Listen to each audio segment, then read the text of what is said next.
మేమే అప్పులు చేసి మన తెలుగు వాళ్ళ పండగలు సార్, వినాయక చవితి, దసరా, భోగి, సంక్రాంతి ఇలాంటి పండగలకు కూడా మా తల్లిదండ్రుల దగ్గరికి మేము రాలేని పరిస్థితుల్లో ఇంట్లో వచ్చి మొహం చూపించలేక ఇంటికాడ ఉండే పిల్లలు, అన్నయ్య గారు పిల్లలు వీళ్ళందరూ బాబాయ్ ఏమన్నా తెచ్చాడా, ఏరా బాబాయ్ పిల్లలకి ఏమన్నా తెచ్చావా అని రిలేషన్స్ కానీ బంధువులు కానీ ఏమని అడుగుతారన్న ఒక్క ఆలోచనతో పండగలకి ఎక్కడో పొరుగు రాష్ట్రం అయిన హైదరాబాద్లో ఉండి ఎన్నిసార్లు మనసు చాలా అనుభవించాను సార్. చాలా బాధ అనిపించింది. ఎందుకంటే పని చేయించుకుంటారు సార్, పని చేయించుకుని డబ్బులు ఇవ్వరు సార్ చాలా మంది. కొంతమంది అవకాశం ఇచ్చాం కదా, అవకాశం ఇస్తే కడుపు నిండదు కదా సార్. ఆ అవకాశానికి తగ్గ ప్రతిఫలం ఎంతో కొంత మీరు తీసుకోండి, మిమ్మల్ని తీసుకోవద్దు అనట్లే, ఎంతో కొంత మీరు తీసుకోండి.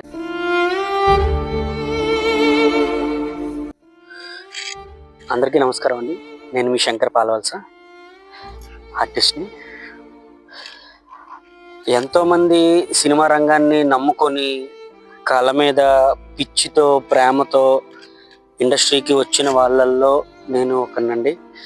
చాలా అంటే చాలా ఏళ్ళుగా, ఒక 5-6 ఏళ్ళుగా నేను ఈ ఇండస్ట్రీలో నిలదొక్కుకోవాలి అని నేను చాలా ప్రయత్నిస్తున్నాను. ఈ ప్రయత్నంలో ఎన్నో ఒడిదుడుకులు చూశాను.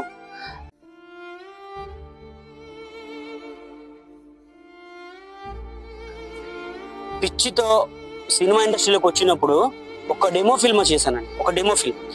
ఆ డెమో ఫిల్మ్లో జీప్ ఇలా ఎగిరిందండి.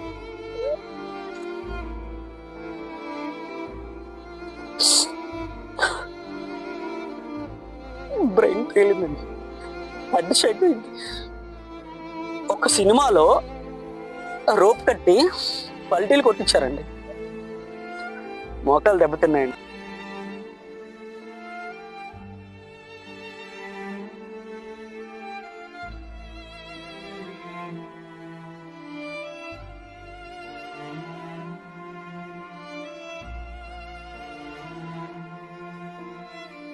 మీరు ఎంత అడ్జస్ట్ చేస్తారా? ఒక 20K 30K అడ్జస్ట్ చేస్తారా? మీకు ఒక మంచి క్యారెక్టర్ ఉంది. ఎక్కడి నుంచి ఇస్తాం సార్? పొట్ట చేత పట్టుకొని కళారంగంలో కళామ తల్లిగా, మనం కళామ తల్లి బిడ్డగా గుర్తింపు పొందాలని ఎన్నో ఆశలతో వెళ్ళేవాళ్ళం. 20,000 30,000 ఎలా ఇచ్చుకోగలం సార్? మనం చెప్పండి, ఇచ్చుకోలేం.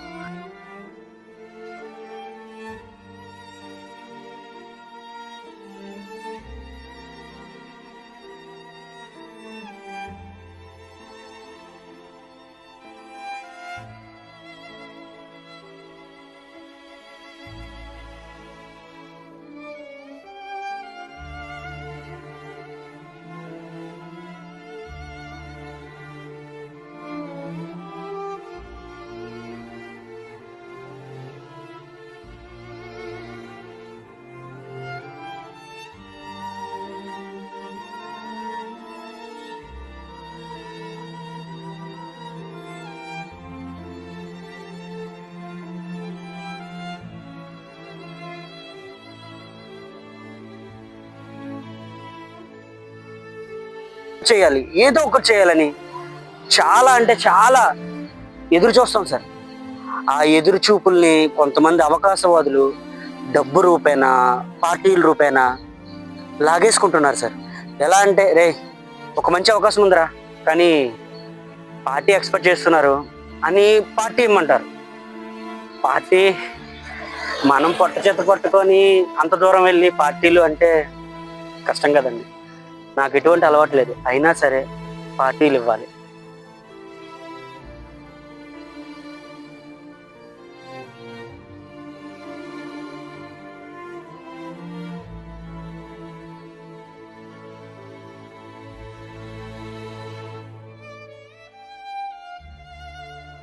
ఉన్నారు కదా అబ్బాయి శంకర్, ఆ అబ్బాయిని పిలిపించండి అంటే, లేదు సార్ ఆ అబ్బాయి అవుట్ ఆఫ్ లో ఉన్నాడు, బాలేదు సార్ ఒంట్లోని, రాననేసాడు, ఫోన్ ఎత్తలేదు, స్విచ్ ఆఫ్, ఇలా లేనిపోని చెప్పి కళ మీద అభిమానంతో పిచ్చితో ప్రేమతో ఉన్న మాలాంటి ఆర్టిస్టులు కడుపులు కొట్టారు సార్.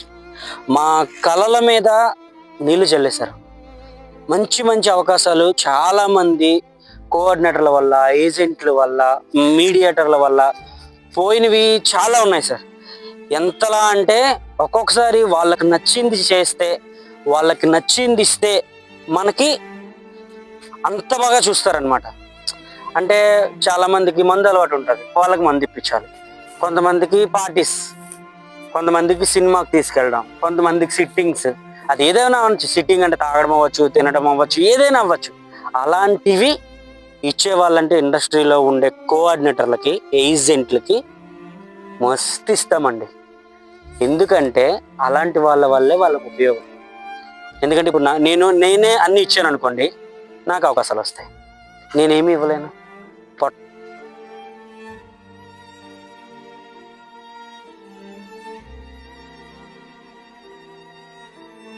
పెయిన్ఫుల్ జర్నీ ఎలా ఉంటుంది అన్నది, తినడానికి తిండి లేని రోజులు చాలా ఉంటాయి సార్. ఒక్కొక్కసారి బ్రెడ్ ముక్క కోసం ఎంత బాధపడతామో మాకు తెలుసు. షూటింగ్ ఉందనుకోండి సార్, చాలా బాగుంటుంది. కలర్ఫుల్గా ఒక హోమ్లీ, ఒక ఫ్యామిలీతో ఉన్నట్టు చాలా బాగుంటుంది సార్. ఒక లిరిక్ రైటర్ రాశారు సార్, పూరి జగన్నాథ్ గారు దర్శకులు, నేనింతే రవితేజ హీరో గారు. ఆయన సినిమాలో ఒక లిరిక్ రైటర్ రాశారు సార్, కృష్ణానగరే మావా, కృష్ణానగరే మావా, పని ఉంటే మస్తులు మావా, లేదంటే పస్తులు మావా. నిజంగా అండి, ఆ లిరిక్ రైటర్ గారు ఆ లిరిక్స్ రాసేటప్పుడు, ఆయన అంతకు ముందు ఇండస్ట్రీకి వచ్చినప్పుడు ఆయన ఎంత పెయిన్ అనుభవించాడో ఆ అక్షర రూపేణ ఆ పాటలో మనకు వినిపించారండి. నిజంగా షూటింగ్ ఉంటే మాలాంటి ఆర్టిస్టులు నిజంగా కడుపు నిండా తింటామండి. టిఫిన్ ఉంటుంది, భోజనం ఉంటుంది, స్నాక్స్ ఉంటాయి, అన్నీ ఉంటాయి. షూట్ లేదనుకోండి, నక్క నక్క మాడుతుంది సార్. ఎవరికి చెప్పుకోవాలో తెలియదు.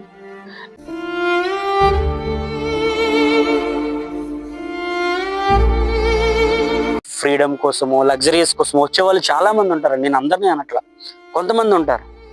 అలాంటి వాళ్ళ వల్ల మాలాగా కళ్ళ మీద పిచ్చితో, ప్యాషన్తో వచ్చిన వాళ్ళు చాలామంది ఆ కళని కలగానే చంపేసుకొని ఇంటికి వెళ్ళలేక అక్కడే చాలా ఇబ్బందులు పడుతున్నారండి. వాళ్ళలో నేను ఒకరిని సార్.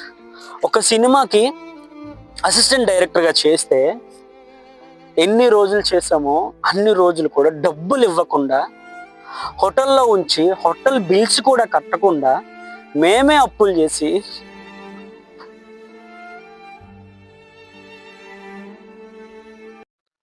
తమ్ముడు ఏం లేదు తమ్ముడు, అమ్మ నిన్ను చిన్నతనం నుంచి ఎంతో నిన్ను కని పెంచి ఎంత వాణి చేసింది. తండ్రి చిన్నప్పుడే నిన్ను వదిలి వెళ్ళిపోయాడు. కానీ ఆ లోటు తెలియకుండా నిన్ను పెంచి ఎంత వాణి చేసి నిన్ను చదివించి ఒకరింట్లో బట్టలు ఉతికి కాయగూరల దుకాణం పెట్టి ఇలా ప్రతి కూలి పని, చిన్న పని పెద్ద పని అని కాకుండా అన్ని పనులు చేసి నేను ఇంత వాణి చేసింది. ఇప్పుడు మీ అమ్మ హాస్పిటల్లో ఉంది, నువ్వేం చేస్తావు? ట్రీట్మెంట్కి నీ దగ్గర డబ్బులు కావాలి, ఒక్క రూపాయి కూడా లేదు. ఇప్పుడు అలాంటి అమ్మను నిజంగా చెప్పాలంటే దేవుడు నీకు ఇచ్చిన ఒకే ఒక బహుమతి అమ్మ. అలాంటి అమ్మ ప్రాణాపాయ స్థితిలో ఉంటే ఇప్పుడు నువ్వు ఎలా స్పందిస్తావు? సో యాక్టింగ్ కాదు, ఎందుకంటే యాక్టింగ్ అంటారు కానీ యాక్టింగ్ అనేది మనం చేయకూడదు, ఇన్వాల్వ్మెంట్ అవ్వాలి. మనకు భగవంతుడు ఇచ్చిన ముఖ కవలికల్లో, ఆ ఎక్స్ప్రెషన్స్ లో అన్నిటిలో ఆ ఇన్వాల్వ్ అయితేనే కానీ మనకి ఈ సీన్ పండదు. Okay, start, action.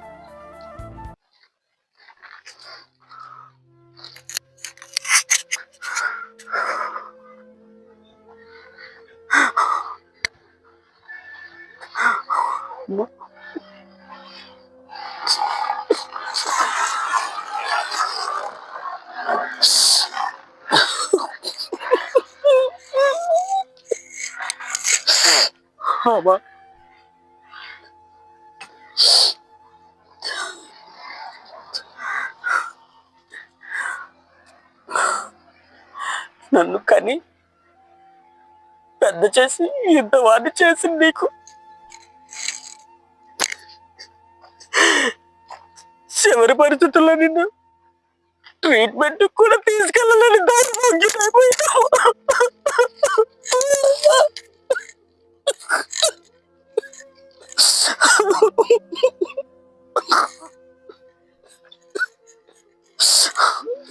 అమ్మా, నా కోసం నువ్వు ఎంతో కష్టపడ్డావు.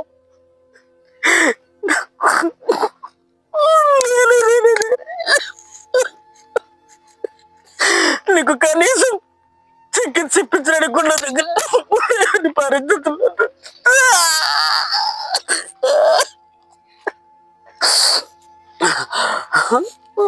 అమ్మా, అమ్మ నిన్ను అలాగే బతికించుకుంటున్నాము.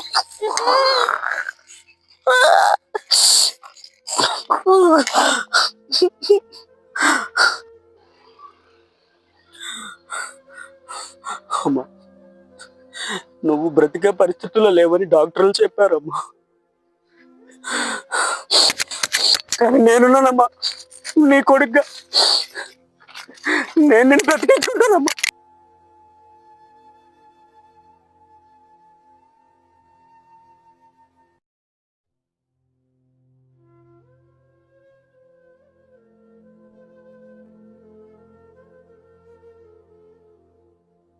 ప్రయత్నాలు చేస్తూ సీరియల్స్ చేస్తున్నా, సినిమాలు చేస్తున్నా, షార్ట్ ఫిల్ములు చేస్తున్నా, ఇవన్నీ చేస్తున్నా.